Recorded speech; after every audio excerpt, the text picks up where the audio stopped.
തുളുനാടൻ ന്യൂസിലേക്ക് സ്വാഗതം. രുചിയും ഗുണവുമുള്ള വ്യത്യസ്തയിനം മാമ്പഴങ്ങൾ മലയാളിക്ക് പരിചയപ്പെടുത്തിയ പടന്നക്കാട് കാർഷിക കോളേജിൽ 1 ലക്ഷത്തോളം മാവിൻ തൈകൾ വിൽപ്പനയ്ക്കെത്തി.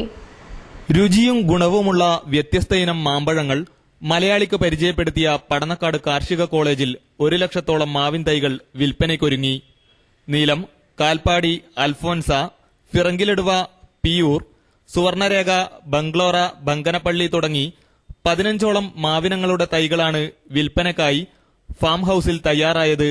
മാവിൻ തൈ ഉൽപാദനത്തിന് ഗ്രീൻ ഹൌസ് നിർമ്മാണമടക്കമുള്ള ഭൌതിക സാഹചര്യങ്ങൾ ഒരുക്കുന്നതിനായി സംസ്ഥാന ഹോർട്ടിക്കൾച്ചർ മിഷനിൽ നിന്ന് 11 ലക്ഷം രൂപയുടെ ധനസഹായം കാർഷിക കോളേജ് ഫാമിന് ലഭിച്ചിട്ടുണ്ട്. വയനാട്ടിൽ നിന്നാണ് റൂട്ട് സ്റ്റോക്കിനായുള്ള മാങ്ങയണ്ടി ശേഖരിക്കുന്നത്.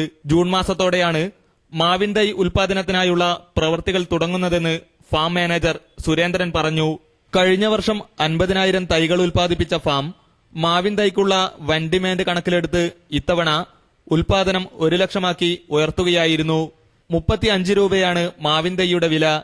കാർഷിക കോളേജിന്റെ പ്രത്യേക ഇനമായ ഫിറങ്കിലിടുവയ്ക്ക് വില 45 ആണ്.